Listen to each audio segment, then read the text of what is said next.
This is another episode of Standup Comedy, your host and MC, celebrating 40-plus years on the fringe of show business. Stories, interviews, and comedy sets from the famous and not so famous. Here's your host and MC, Scott Edwards. Ladies and gentlemen, welcome to another episode of Stand-Up Comedy, your host and MC, and we have a real treat for us today. He was a regular headliner of mine at Laughs Unlimited in the mid-'80s, but before that, he was doing television like Norm Crosby's Comedy Shop. He's been seen in a few movies, other TV shows, including Evening at the Improv in the '80s, and then went on to regular TV work and has even written a couple books. I'm so excited to have him on the podcast. Ladies and gentlemen, it's Ellis Levinson. Ellis, it's so great to hear your voice. It's been a while, but it's great to reconnect. How's life treating you, buddy? You know, it's treating me. I've gotten old. And I don't know. Haven't we all? One day and I looked. Yeah, I looked in the mirror one day and I went, "Oh shit!" You know, so it was like that. But I never expected my senior years to be this good. I mean, it's. I've had a lot of struggles in life, especially early on. And right now, this is like the best time of my life. So it's I'm knocking on wood. You know? Oh, well, that's awesome to hear. As I was alluding when I was talking to the audience before you came to work for me at Laughs, you already had a strong career going. You had been on Norm Crosby's Comedy Shop in 1978. You were a working comic by the time you came to me. When did you kind of get started in comedy, and how did that come about? The way it came about, I thought was pretty interesting. I was trying to stay out of the draft because I had no desire to go to Vietnam. By the way, since I retired, I've been to Vietnam twice, so I've compensated. It's funny how life comes around. Okay. Yeah. And I got to tell you, I loved Vietnam. But anyway, I was teaching because that gave me an exemption, you know, and I was always like a funny guy, you know, class clown kind of guy. And my fellow young teachers would say to me, "God, you know, you should go into comedy." And I'm thinking, no, you can't go into comedy because only people in show business can go into comedy. I had no idea how it worked. And I did a cross-country trip with a friend of mine in 1970. And everywhere we went, we would meet other people camping, and we'd light up a joint. And my friend Ed would say, "Hey, do that bit about," and everywhere I went, I was making people laugh. So I get back to teaching at the end of the summer, and a guy says to me, "You know, I went to this club called the Improvisation, and they have comedians and singers there. You ought to try out." So I said, I don't know. So another teacher friend of mine who knew the business said, "If you ever want to audition for a play, you pick up this thing called Backstage, and you go to an audition." Anyway, without dragging this thing out, I go to an audition. I had no headshot. I had no resume. There was a 2-hour wait because I wasn't in the union yet. And I said, I got to put together a monologue. So I wrote a comedy bit in my head that became the first comedy hunk that I ever did. I went to the Improv. I tried out. Bud Friedman did not call me back. I went to the Gaslight in the Village. I did a set there, and then I tried out again at the Improv, and I didn't hear back for a week, so I was off for another summer traveling in Europe, and I get back, and my mother says to me, "A man named Bud Friedman from the Improvisation called, and he wants to talk to you." Next thing I know, I'm on stage at the Improv, and that started my career. Wow. It was really strange how it all worked out. Yeah, that's kind of the backwards way to get in. Most people do, 6 months, a couple years of open mics and smaller clubs. Getting that kind of opportunity at the Improv with Bud Friedman is amazing. Do you remember what year it was? 1971, April. Wow, that early on. That's incredible, Ellis. Now, here's the big question. Do you remember that first joke or bit? Yeah, it was a bit, you know what, you can't do this bit now. It was a bit about teaching in the, shall we say, inner city at a high school where it's minority kids. And I did this whole thing about what it's like to teach there. but I'm making, I'm including what the kids say with Puerto Rican accents, with black accents. A white guy can't do that now, as if it's something offensive about it. And it wasn't a put down. And there were other guys I know who are teachers who also did similar things. We would be called racist today, and there was no malice involved at all. Wow. Yep. It's so funny. We've talked often about how comedy has changed, but that's a great example of where a totally innocent bit where you were just echoing what you were hearing as a teacher would, in these day and age, would be taken as ethnically irresponsible and rude. I forgot to ask, what grade were you teaching before 1971? Ninth and 10th. So I was teaching like a junior, in those days it was junior high school, it wasn't middle school. Ninth grade would normally have been junior high school, but there were some ninth graders and then the regular 10th graders at Gompers High School in the Bronx. Wow. Oh, so this is in New York. That's got to be a tough class to teach. And what's funny about middle school is you have some kids that look like young boys, and you have others that have mustaches and hair coming out of their ass. I mean, everybody matures differently, and it's my brother-in-law actually teaches in junior high, and it's challenging at times, but that's fascinating. I didn't know you used to be a teacher, but also I think of all the people I've interviewed, I believe you got into the business before anybody else, and you don't look that old. So congratulations on that. But you must have done well, because by 1978 you were on the Comedy Shop, and then in 81 you're on Evening at the Improv. You were already getting attention and getting some TV work and eventually some movie work at a time when comedy wasn't quite as hot. In other words, in the 70s, it was still, there weren't that many places to work. By 1980, when I opened Laughs Unlimited, it was just starting to take off. And then, of course, by 1984, it was like Starbucks. There was a club in every corner. But it must have been challenging to survive those first 8 or 9 years. Well, the thing is, the first 5 years I was in, 5 years I was still teaching. That's how I paid the bills. Got very few paid gigs in those days. You worked the so-called showcase clubs. They weren't paying in those days.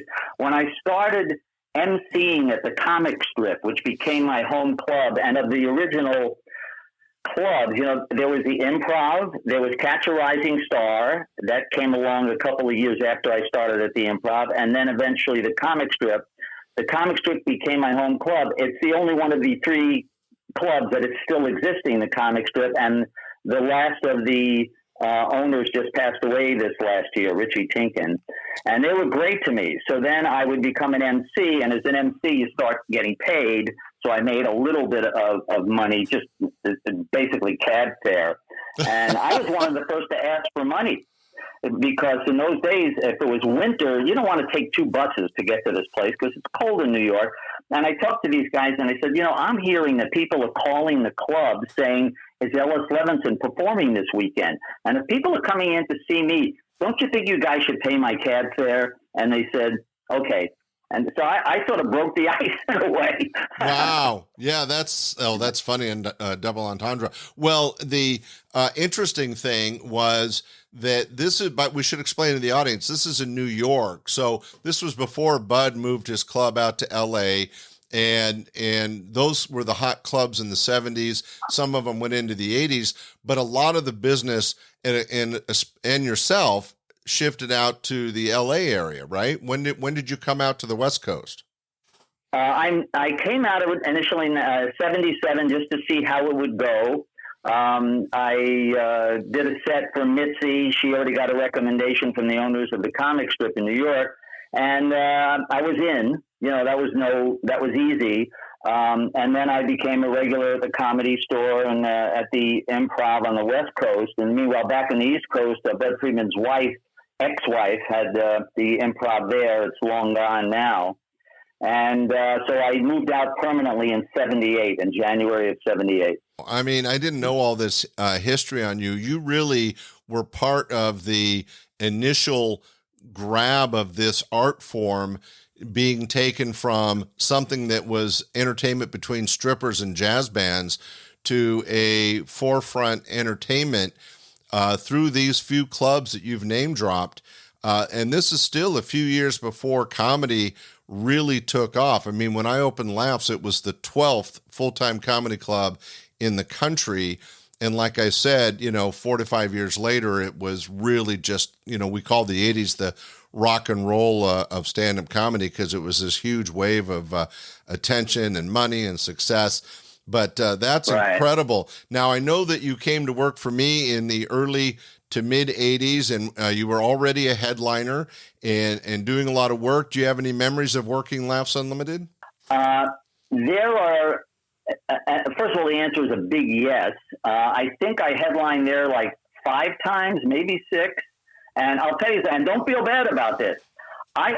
Towards the end of my comedy career, I really started burning out. I couldn't come up with much new material and stuff. And one time, the last time I worked for you, you said to me, Ellis, you're not really coming in with much new material, and it's hard for me to keep booking you when people have seen the same material before. And I said to you, Scott, you're right, and I completely understand it. And we had sort of a very honest and diplomatic parting of the ways, and I always respected you for that.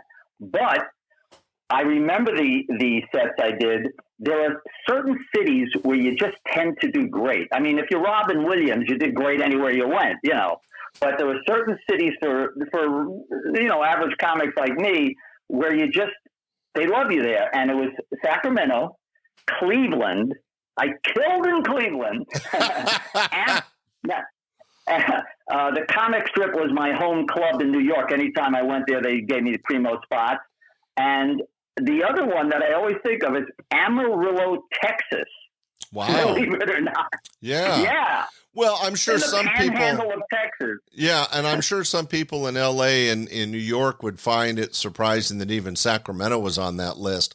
But I was trained to operate the room by other comics, so it has been mentioned a few times that working Laughs Unlimited was a little more comfortable and a little more fun than your average road gig, and we also had really good audiences, which I'm sure was one of the reasons you enjoyed performing at my club. There was always a good response.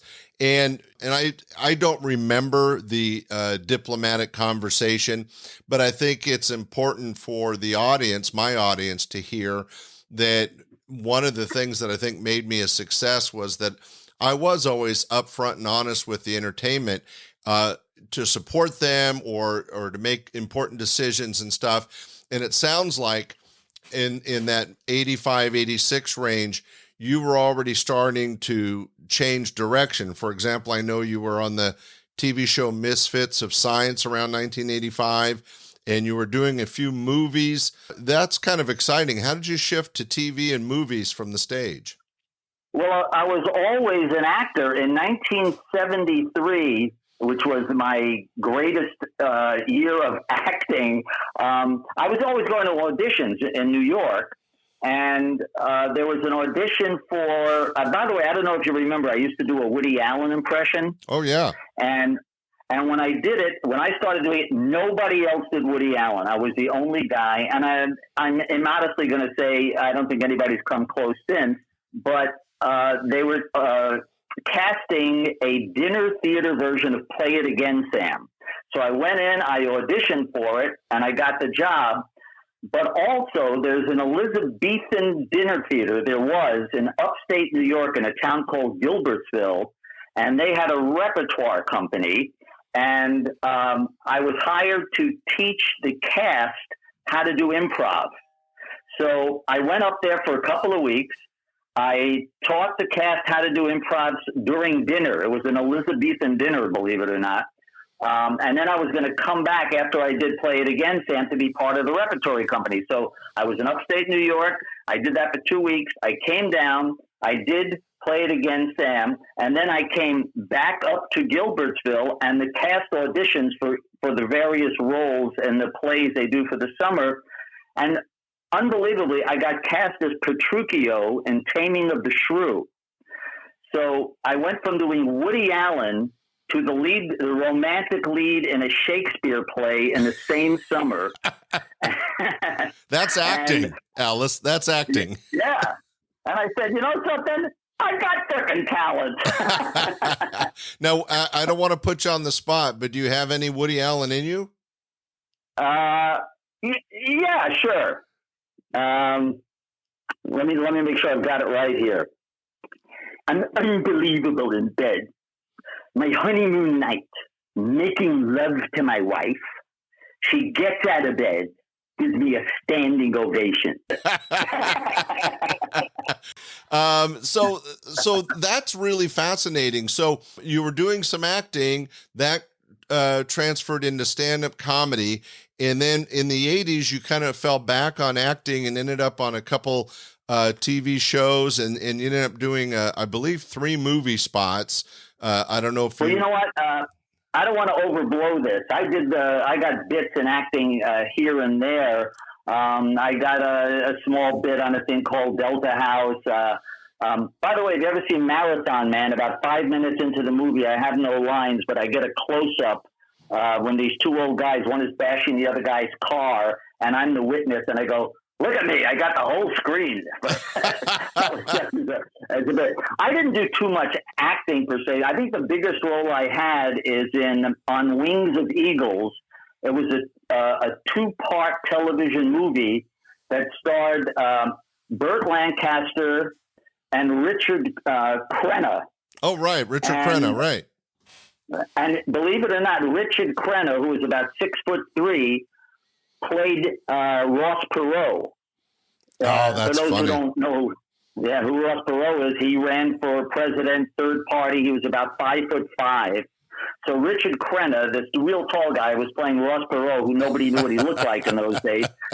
And I got cast to play Henry Kissinger, but when they moved it to Mexico, that's where they shot the movie. They said, you know, if we only make it a telephone call instead of an in-person scene, we can save a lot of money. So I just did the voice on the phone of Henry Kissinger. Oh, geez. So acting, but more voice acting at that point. Well, that's interesting. You really touched on every aspect of show business from the 70s into the 80s. And then I know that it transitioned. I'm not sure what year, but you ended up becoming a television regular in the San Jose area. Is that right? As the consumer guy? Right. What happened was I decided, you know, it's time for me to move on. I set a limit. I said, if I'm not going to make it big as a comedian where I don't have to scrounge for jobs every week, I'm going to find another place to go. And I was always into consumer activism. Ralph Nader was my hero, and he still is. You know, a lot of people badmouth him. He had more influence on this country than most people know in terms of consumer activism. And I said, what if I became a television consumer reporter, but with a sense of humor? I don't know if you remember David Horowitz. Right. He used to have he had Fight Back. So what I did was I took out a second mortgage. I put together a team to videotape some scenes, not scenes, but reports that I actually wrote and did some research on. And I started sending them around. I sent them to 150 different TV stations. I got no response. And then what was then KHJ-TV, which I could see from my second-story bedroom in L.A., that's how close I was to the studio, they had a morning show. And I sent it to them, and they had me on the show, and I showed one of my reports, and I talked about it. And then I used that tape, and I started sending that around. And I ended up with a regular gig in Fresno. First of all, the ABC station in Fresno. I was a consumer reporter there. That was for 1 year when I made so much trouble with our advertisers because I was an effective consumer reporter that they yanked away that franchise. I was no longer a consumer reporter, and I had to do the regular garbage that they do in local news. And after 4 years, I got the gig in San Jose, which is a great city. And I was a consumer reporter there. And then after 4 years, they offered me a contract. We got into a whole thing. They didn't want to pay me enough, but they wanted me to sign a 3-year contract. And I walked, and that was the single greatest mistake I've ever made in my life, because a year later, it became the NBC O&O station, meaning owned and operated station for the entire Bay Area. Wow. But it's interesting. There's several things I could comment on in that story, and it's a great story of anybody that thinks getting into television is easy. First off, you had to four-wall your presentation, which means you paid for everything up front to create those initial tapes. Then you had to send them out to 150 stations and got no response. You got a shot on a morning show where you were able to share one of the things you four-walled, and that led to at least a 4 or 5 year career between Fresno and San Jose doing it. So it paid off, but it wasn't easy. No, but I left a big hunk out of the story. I almost forgot. Once I got that thing on that local show, and that morning show, I sent my tape. I can't believe I left this out, to the home show. It was a morning show starring Gary Collins on ABC. And they called me in and they said, okay, tell us what you would do. And I told them, they said, we're going to give you a shot on the show. So I became an irregular regular on the home show for about a year and a half. How did I leave that out? So I actually started on the network, and I was on about once a month or so. And from that, I used that tape to get to Fresno. I don't know how I left that out. Oh, so I started at the network. Yeah, I started at the network. Then I went to Fresno. Then I went to just a South Bay station. So I was basically trying to work my way down from the network and eventually end up in Guam. So, well, it's not the trajectory you were planning, but at least you were moving forward. It's interesting, just a quick correlation for my audience, because much earlier on I did a podcast with Paul and Phil, which were two somewhat famous radio guys here in Sacramento. And while on the radio, they started the Answer Guys, and they ended up on the Discovery Channel with their own show. It ended up only being on for a few years, and then they had contract issues as well. But it was similar in that if you put together a package and it's good enough, people will find it, and it could lead to something. But there's a lot of time and a lot of investment ahead of that. And I think the backstory to what you're saying is you've touched all these different art forms, but you were really working hard in a lot of different directions to make a living. It doesn't sound like it was easy. No, it wasn't easy. And, I'm a really lucky guy. I have a wife, my wife, Cheryl, who is just so supportive of almost anything I do. And that really helped. She said, yeah, go for it. So I took a chance. I don't know anybody else who ever got into TV news the way I did, but I said, what the hell? If you don't give it a shot, you'll always say, why didn't I? Right. And as a serial entrepreneur, I've not said no to any crazy idea. And people that know me will, especially my wife, will agree to that. But it's interesting. It sounds like even comedy, you kind of came in through the back door. And with TV news, you came in through the back door. I mean, even the Woody Allen bit way back in New York on stage, it wasn't like you were a guy that came out of acting school and were showcasing all over the place. You kind of backdoored all these different things, sometimes through luck and sometimes to perseverance and four-walling your own program. I mean, it sounds so fascinating. Well, thanks. I wouldn't say I got into comedy through the back door, because I just went and I auditioned, So, and when I did that first audition, it was that bit that I wrote when I was waiting to get into that acting audition. I wrote that whole thing in my head, and so that was the way I knew. I mean, my friend said, "Why don't you try out at this club?" And they had open mic on Mondays, and I tried out. But the thing about show business is, I always tell people, the one rule about show business is there are no rules in show business. That's so true. Yeah. There's no set path that you could be an absolute loser. And if you get spotted in a certain cafe in the right day, the right time by the right person, you could end up getting the golden ticket and be a superstar. And there's other people that I know, and I'm sure you would agree, that have worked their whole lives, are tremendously talented, very professional, and, barely scratched out a living. I mean, they made a living, but they weren't never famous. And yet they've been in the industry a long time. And I wanted to reiterate, when I said came in through the back door in comedy, it's been my experience, and I've written about in my books, and I've talked about on the podcast, that your average stand-up comic gets that open mic, works at it for 6 months, a year, 2 years, maybe they start emceeing or opening up. It's a process that takes time and energy and perseverance and hard work in comedy writing to achieve a certain level, especially if you want to be a headliner. You starting so early on in the 70s, I'm not saying it was an easier path, but there were so few professional clubs that being seen by Bud and being able to perform at the Improv in New York, pretty early on, really kind of fast-tracked you. And I think part of that is it was a different system from the 80s and 90s, and it's totally different now. And also, there was such a limited amount of places that you could work compared to the 80s and 90s and now. I mean, I was just trying to break down chronologically how the industry has changed, and I think that you were able to utilize your talents at a unique time in stand-up comedy history.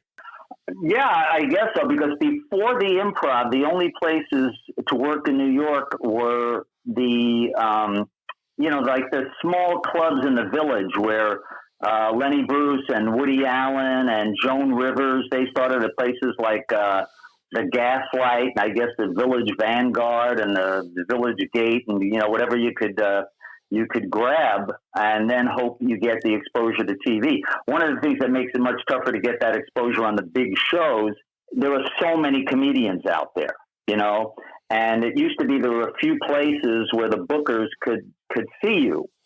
So it made it that much easier for the limited number of comedians in those days. Now, around the time I started making a living, I pretty much knew every other comic who was making a living. And now it's not that way at all. There are just so many people starting anywhere in the country. It used to be, it was either New York, Chicago, or LA, maybe San Francisco. Yeah, no, it definitely, like a lot of industries, I mean, we shouldn't be too shocked. It's been 40 years, 50 years that all this has transpired.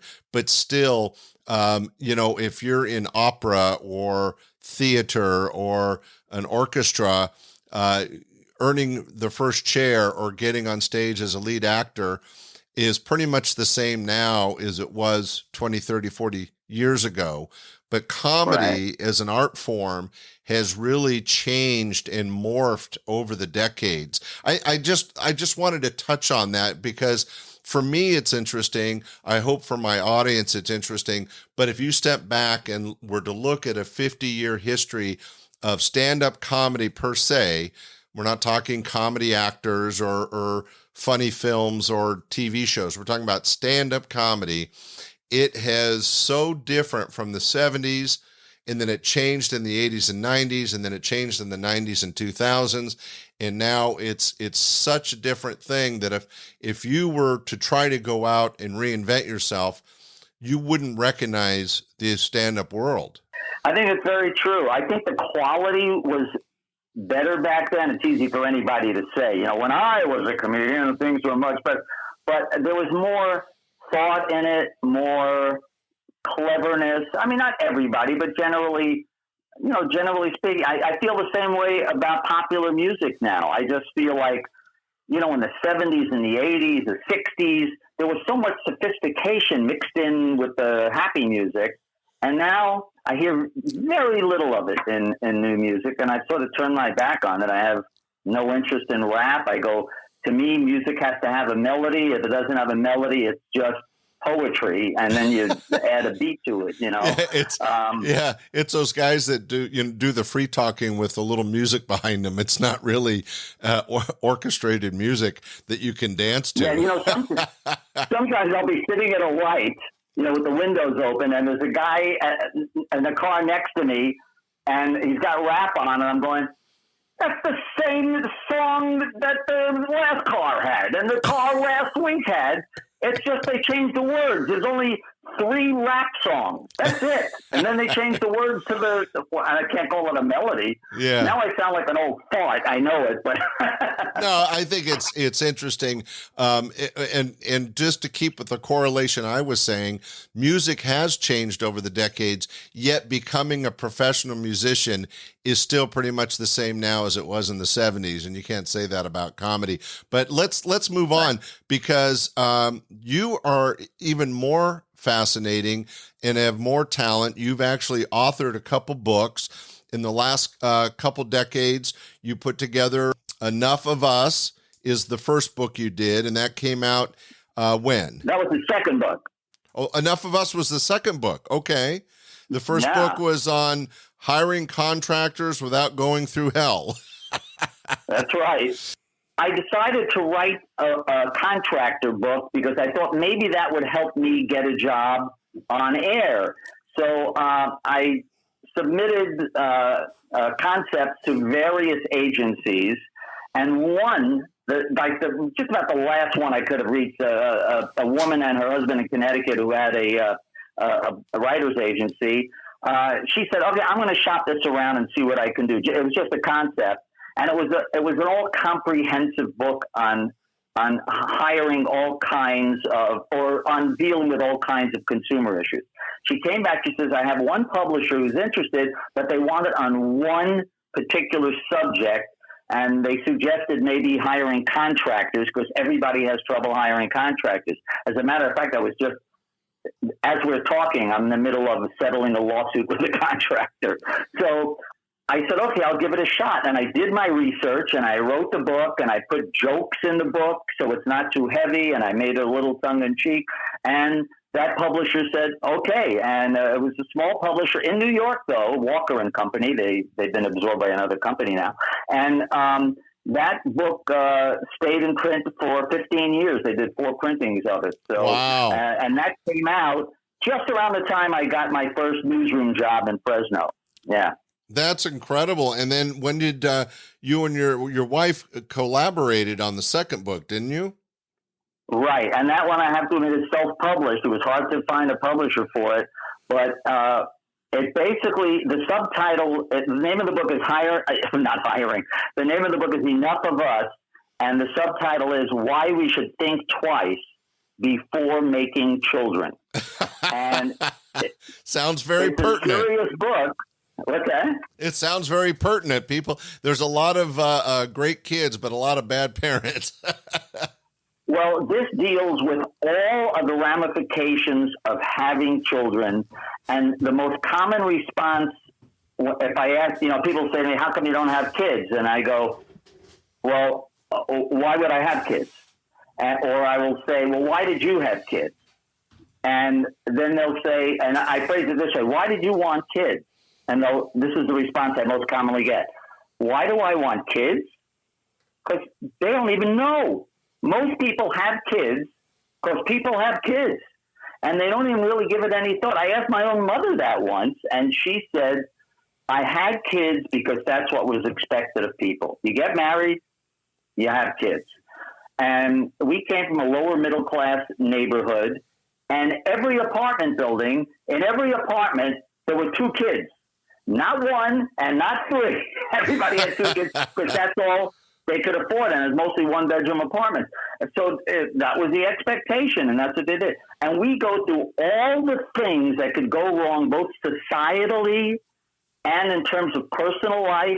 I had a miserable childhood. I mean, it was really bad. I was a very depressive kid, and my brother did worse than I did, because my parents didn't have a clue. And I'm going, people just think they're going to have kids and their kids are going to, get a cure for the latest disease.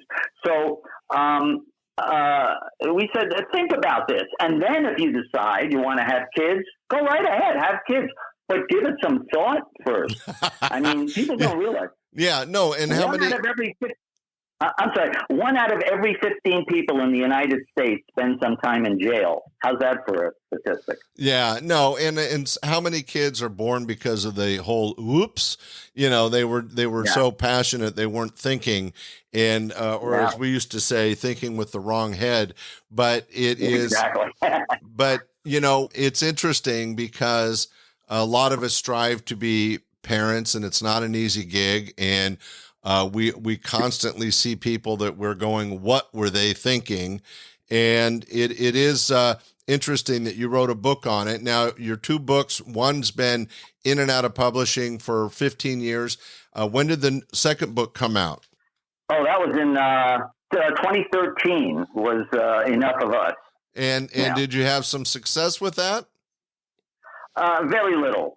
We got some publicity. We even made it to the front page of the Sunday section of the San Jose Mercury News and all of its affiliated newspapers around the Bay Area. Yeah. So besides TV and movies, you got your 15 minutes of fame on the front page of the Sunday section.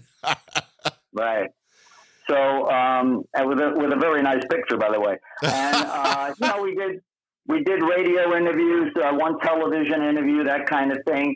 But it's amazing how little people want to read this. I find there's a certain resistance. Like, I don't want to read why I shouldn't have kids because I have kids. But some people, the interesting thing is we have some friends who have kids who read the book and were very positive about it. You know, they said, boy, you bring up great points here. You know, it's a serious book, but not too heavy-handed, and it's a subject that, in the age of environmentalism, in the age of climate change, that people don't think that the main basic cause of screwing up this planet is we have 3 times as many people on this planet than the planet can accommodate. Yeah, and overpopulation. Thinks, well, I'm going to have grandkids and they'll be fine. But no, they're their own worst enemy. Well, I think everybody in podcast land, if you want an interesting book that talks about the pros and cons of mostly the cons of raising children and want to at least get you to think about it before you procreate, it's still out there. It's called Enough of Us, written by Ellis Levinson. And you've had such an incredible career. I know you're retired now, but you do have a lot of creative juices. What is it that's keeping you busy these days, Ellis? My wife and I travel a lot, and we're finally going to get back on the road again this coming week, where I don't know what date people will be listening to this on, but we're going to be going to New York for 2 weeks. We're doing a road trip around the state and then a week in the city. So I'm going home and I'm seeing my homies. Oh, that sounds like fun. And we've been very fortunate. We've traveled all over the world, and what I was hoping to do this coming winter was go to Antarctica, but we missed the boat, literally and figuratively. So that's going to be next year, and I will have gotten to every continent. And so we've been very, very fortunate that way. And if you have the wherewithal to travel around the world, and I mean, people are afraid to go to places like India. They say, I don't want to see all that poverty. And I go, it's so enriching, and it expands who you are as a person. And the great thing for me is we in the more exotic places, we tend to travel on group tours, in which case I become the class clown, which I always enjoy anyway. So that's a nice side. Well, as we finish up this interview, Ellis, it's just been tremendous to reconnect with you. And I had no idea what a deep and rich heritage you have in show business. And you really have touched so many types of art forms, you know, the different vehicles, television, author, movies, stand-up comedy on stage, plays. I mean, you've really run the gamut. I know you as a stand-up comic. I appreciated your comedy and you working for me at Laughs Unlimited. So for that, let me say thank you for your part of my house, the house that comedy built. I appreciate you doing this podcast, and I just think it's great that we've had a chance to catch up. Thank you so much for sharing your amazing story. Oh, I have one quick compliment to add to you. When people say to me, where can I find some of your old stand-up comedy? I have a thing on where I can give people my password.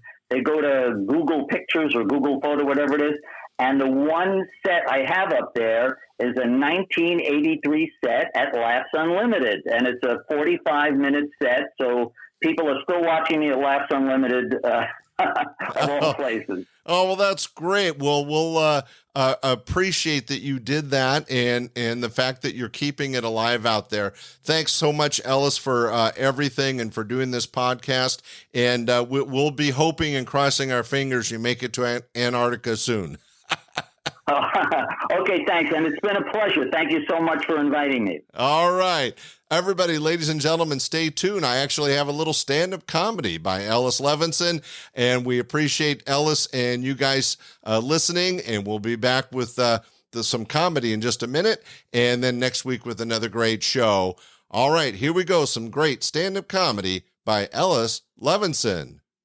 Hey, ladies and gentlemen, I'm going to interrupt the show briefly to share some information. First off, this next set was recorded live on stage in 1983, and the volume is really low. So be sure to turn up the volume and enjoy just a few minutes of Ellis Levinson live on stage.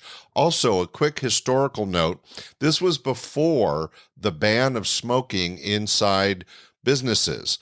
So there's an interesting part where he's interacting with the smoker, and I just thought that might be fun in this day and age to hear what it was like in 1983 in a nightclub. Okay, turn up the volume. Here's a quick set by Ellis Levinson. Here we go. He's a regular on Wayland Flowers at Madam's Place as well, okay? Now, ladies and gentlemen, this is his 5th time here at Laughs Unlimited. I know you're going to enjoy his humour and his comedy. Put your hands together. Nice warm welcome for Mr. Ellis Levinson.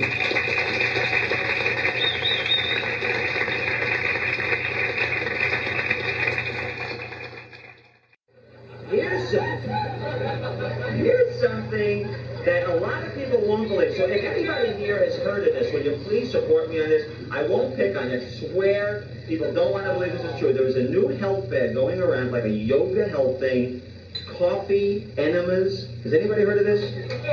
Right? You've heard of this, right? I'm not making this up. It's for real. What worries me about this, though, if this catches on, coffee enemas, what's going to happen to coffee commercials? You know, John never wants a second bag of my coffee.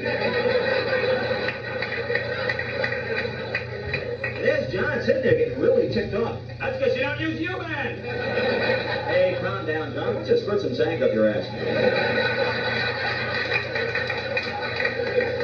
Worries me. Tell you what else worries me a lot. Maybe this is my humanistic side or something, but how does Stevie Wonder know that his friends aren't dressing him up to look like an idiot? He's got to trust these people, though. I mean, how does he know there isn't some guy who's working for him who's thinking, God damn, that sucker makes $1 million a month and pays me $100 a week. I'm going to dress him up to look like Ronald McDonald.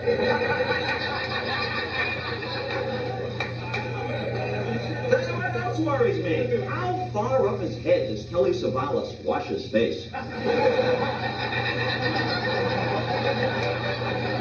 He could reach his ass before he quits. I'll tell you what else worries me. What the hell is spam? Does anybody know what that stuff in the can actually is? We don't know what's in there. I mean, I'm telling you folks, there's no animal out there called spam. Hey, Bill, I'm hungry. What do you say we kill that old spam and eat that sucker, huh? Now, obviously, the am part of the word spam is ham. What I want to know is, what the hell does is? Are we talking about spit and ham here? I mean, I don't know what body parts it is, but if this is sperm and ham, I don't want to know about it.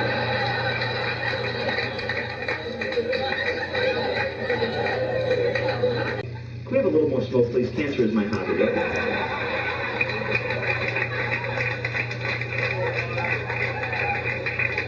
Couldn't take off in this, you know what I'm saying?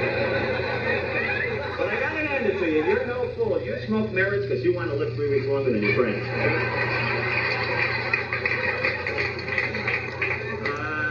The warning and the the pack doesn't bother you, huh? I mean, the Surgeon General went through all of this trouble, and I wish I felt that this thing had an effect on America, did something. But do you think ever one time in the history of the universe somebody has ever picked up a pack of cigarettes and said, I think I'm going to have me a smoke, and...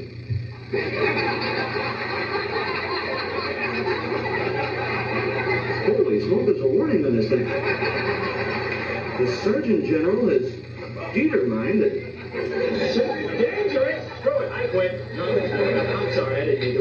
Thank you so much. Actually, I want to see that right up again. No. I won't. No, I'm sorry. I'm being a pig and I'm a fool. Anyway. I'm sorry. I don't mean to be short. I'm a liberal, liberated kind of guy. I'm a wimp and a wussy, okay? Let's be honest. But this smoke, it's starting to look like 3 Mile Island, I'll be honest with you. You know, it's like...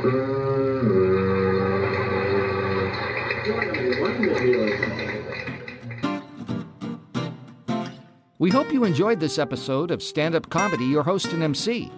For information on the show, merchandise, and our sponsors, or to send comments to Scott, visit our website at www.standupyourhostandmc.com.